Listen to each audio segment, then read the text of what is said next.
Hola chicos, buen día. En el video de hoy vamos a estar explicando el tema de categorías del análisis socioeconómico.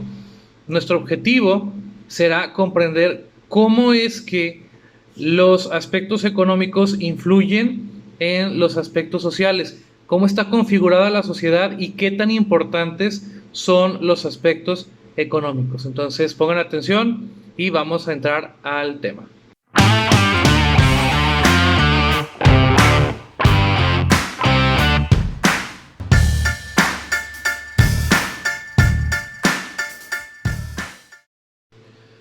Ok, algunos conceptos importantes en esta sesión serán el concepto de estructura, el concepto de infraestructura y superestructura. Ténganlos bien presentes porque estos tres conceptos son fundamentales para entender lo que vamos a estar hablando. Primero tenemos que definir lo que es una estructura. ¿Qué entendemos por estructura? Bueno, es el conjunto de relaciones que se mantienen entre sí, que mantienen entre sí las partes de un todo. ¿Sí? Cuando tú ves, por ejemplo, la estructura de un edificio, tú estás viendo de qué forma están interconectadas las partes de ese edificio, las vigas, las columnas, etcétera. Pero hablando en lo que tiene que ver con lo social, con la estructura social, Karl Marx dice que la estructura es la forma en que se organiza la sociedad para producir bienes de consumo y satisfacer sus necesidades y de esta forma determinar su estructura social en general. Es decir, lo que Marx opina es que la manera en que nosotros nos organizamos para producir cosas, para producir bienes, bienes puede ser cualquier cosa que a ti se te ocurra, la forma en que nos organizamos para producir define la forma en que somos como sociedad. Vamos a hablar justamente de esta postura de Karl Marx. ¿Qué es la estructura económica para empezar? Bueno, desde el marxismo la estructura económica es el conjunto de relaciones de producción de una sociedad y la base material en la que ocurren estas relaciones. Es decir, la estructura económica es todo aquello que forma parte del proceso de producción y de comercialización y de consumo. Desde la persona que se dedica a cultivar hasta la persona que se come el alimento que primero fue cultivado, todo en medio de todo esto hay una serie de procesos que forman parte de esa estructura económica. Y no solo el proceso, sino también todas las personas que forman parte de ese proceso, los objetos, las máquinas, los edificios, todo eso, todo eso es la estructura económica. Vamos a ver este ejemplo. Imagínate un pueblo, una población, una villa, que principalmente se dedica a la agricultura, es un pueblo agrícola.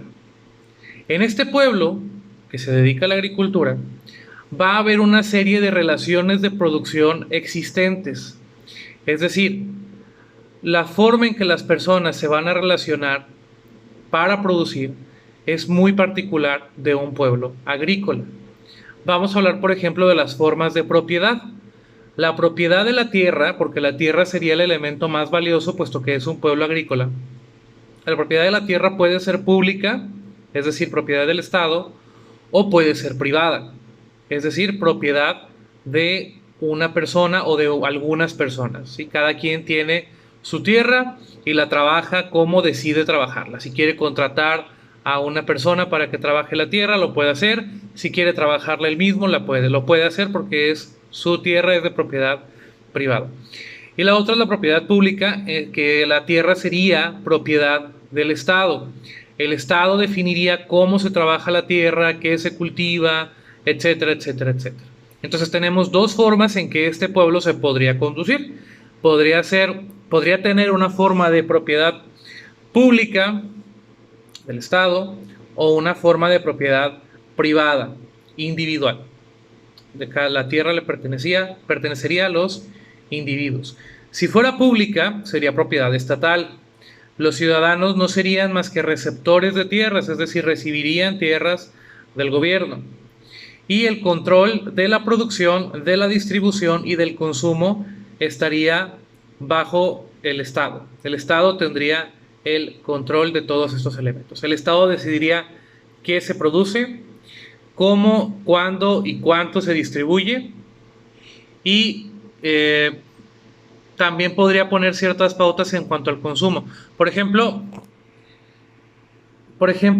en la Unión Soviética, en donde la forma de propiedad era pública, el Estado era el propietario de las cosas, el Estado también establecía qué cosas se debían consumir. ¿Cómo lo hace? Bueno, pues simplemente provees a la gente de cosas específicas. Por ejemplo, la gente no podía consumir, digamos, mermeladas extranjeras porque no las hay. De esta forma, el Estado controlaba el consumo. El Estado controlaba qué se consumía. También en otros casos lo que tenemos es que se prohíben ciertos productos, se prohíben ciertas cosas o ciertas actividades económicas para que no se pueda consumir el servicio o el bien que surge de estas prácticas o de estos productos. Entonces, eso en una forma de propiedad pública. Si es una forma de propiedad privada, bueno, la tierra le pertenece al dueño de la tierra, suele ser trabajada por un jornalero que puede ser el dueño de la tierra o puede ser alguien distinto al dueño de la tierra. Y la comercialización de los bienes y los productos se da de forma, podríamos decir, natural. Yo distribuyo lo que produzco, sin que el Estado me diga qué debo distribuir o qué debo producir. Yo decido lo que cultivo y por lo tanto yo decido lo que distribuyo. Estas son las relaciones de producción. Okay, yo ya les di dos ejemplos. La misma población podría tomar una forma de propiedad pública y tendría una serie de relaciones de producción propias de un sistema público. O también esta población puede tomar una forma de propiedad privada y tener una serie de relaciones de producción particulares de un sistema privado. Continuamos con este ejemplo que estamos viendo del pueblo agrícola y tenemos también lo que son las fuerzas productivas. ¿Qué son las fuerzas productivas? Son los medios de producción, las cosas que se utilizan para producir, que pueden ser la tierra, en este caso sería la tierra principal, y las herramientas que se utilizan en el campo, el arado, la hoz, no sé, cualquier herramienta que se utilice para la práctica de la agricultura. Y desde luego también una fuerza productiva es el trabajador, el jornalero, el agricultor, lo que sea, el que está trabajando la tierra, es también una parte de las fuerzas productivas. Entonces, ¿qué es la estructura económica? Es tanto las relaciones de producción como las fuerzas productivas. Ambas cosas son la estructura económica. Ahora, para entender la sociedad, tenemos que analizar no solamente la estructura económica, porque dice Marx, lo veíamos por acá, Marx dice que la estructura económica es la base de todo lo que es la sociedad. Que de la forma en que esté organizada la estructura económica dependerá la forma en que está organizada la sociedad en general. ¿Ok? Espero que esté quedando claro eso. Según Marx, de la forma en que esté organizada la estructura económica dependerá la forma en que se organiza la estructura social. Ahora, para entender esto hay que comprender estos dos conceptos, infraestructura y superestructura. En infraestructura, lo que entendemos por infraestructura son los medios de producción y la fuerza de trabajo, es decir, la estructura económica. La infraestructura es lo mismo que la estructura económica. Y por superestructura, aquí sí, mucha atención porque esto ya es un concepto nuevo, la superestructura es el conjunto de fenómenos jurídico-políticos e ideológicos y las instituciones que los representan. ¿Ok? Es decir, la superestructura es todo lo que existe en la sociedad por encima de lo económico. La forma en que pensamos como sociedad, nuestra ideología, la filosofía, las formas en que nos gusta entretenernos incluso, ¿qué más?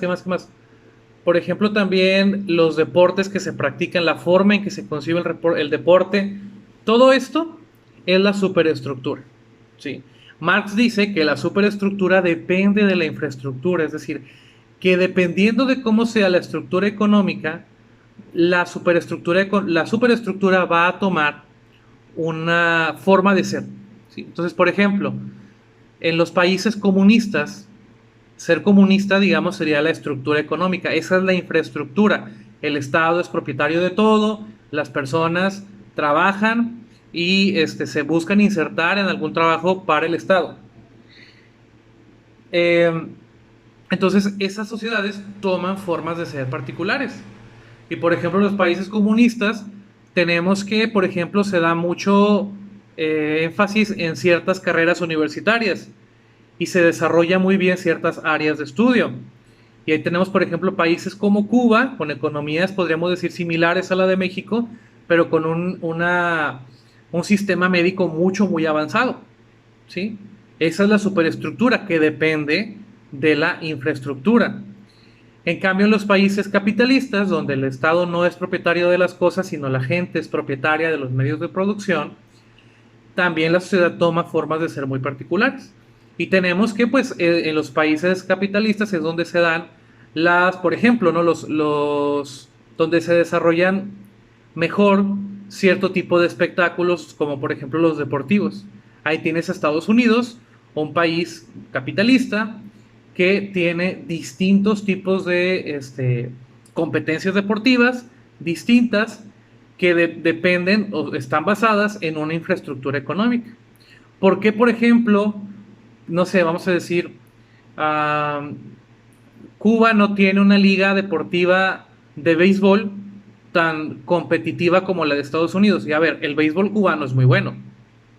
Los cubanos son muy buenos beisbolistas, tienen buena selección y todo eso. Pero ¿por qué no tienen una liga como la liga de los Estados Unidos? Bueno, porque en Estados Unidos, por ejemplo, el Estado permite que los jugadores ganen un sueldo muy alto. No les ponen límites, el Estado no le pone límites a los jugadores de cuánto pueden ganar, ni le pone límites a los equipos de cuánto pueden invertir, ni en qué deben gastar, etcétera. En cambio, en la liga cubana, pues sí habría ciertas restricciones y eso pues generaría una liga de ciertas características, ¿no? Específicas. Entonces, de esta manera podemos ver cómo es cierto lo que dice Marx, que la superestructura depende de la infraestructura. Otra vez, la forma en que se organiza la sociedad económicamente va a definir la forma en que funciona la sociedad en forma general. Y en esta imagen podemos verlo un poco más gráfico, si quieren. Tenemos la figura de un estadio, a ver si adivinan qué estadio es. Y tenemos la infraestructura, que la estructura económica sería las bases, las columnas, lo que sostiene al edificio. ¿Sí? La economía es la que sostiene al edificio social. Y la superestructura, que serían pues, todo esto que dice ahí, ideologías políticas, religión también, que no mencioné ahorita, religión, artes o creaciones artísticas, formas de entretenimiento, etcétera. Todo eso sería como la carcasa, la fachada, lo que se ve bonito. Esa es la superestructura, lo que está a la vista. ¿Sí? Entonces, infraestructura es la base de la sociedad, superestructura es como digamos la cubierta, la parte visible de la sociedad. Ahora, podríamos preguntarnos si es factible que las sociedades cambien o si de hecho las sociedades, las estructuras sociales se modifican o con qué tanta velocidad se modifican. Porque, a ver, por supuesto que las sociedades cambian, ¿sí? Pero ¿cómo se da este cambio? Bueno, en cuanto al cambio social, hay que decir que las estructuras sociales están en constante cambio. Es decir, no solamente cambian, sino que están constantemente cambiando.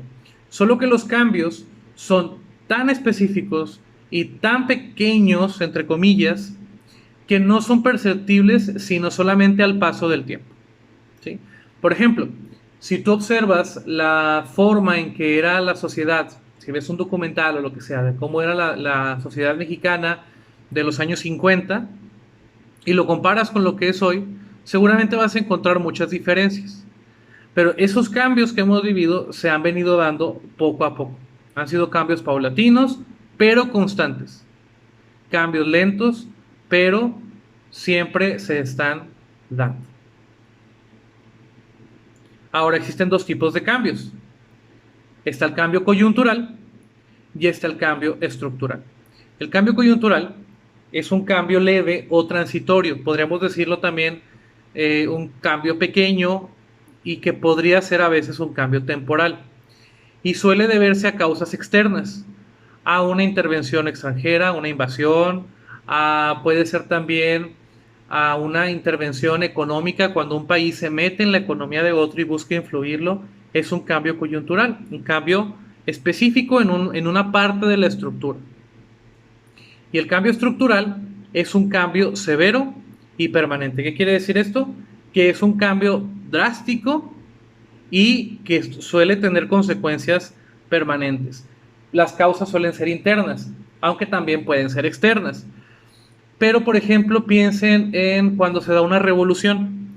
Una revolución suele tener causas externas y causas internas, suele tener ambos tipos de factores, pero los cambios suelen ser a largo plazo. La Revolución Mexicana, por ejemplo, tuvo consecuencias por décadas y todavía hoy en día seguimos viviendo ciertas consecuencias de la Revolución Mexicana. Y así, así son las revoluciones, son cambios estructurales. Entonces, dos tipos de cambio. Coyuntural, un cambio leve, a veces pasajero, y tiene causas solamente externas, o bueno, por lo general son causas externas. Y el cambio estructural, un cambio más drástico y que suele ser permanente. Bueno, por esta sesión sería todo, chicos. Les agradezco su atención y también les agradecería mucho que me hagan saber si les quedó alguna duda con respecto a este tema. Que tengan excelente día. No olviden subir su actividad semanal y también participar en el foro. Es bien importante que suban su actividad semanal y participen en el foro. Los dejo, nos vemos en la próxima.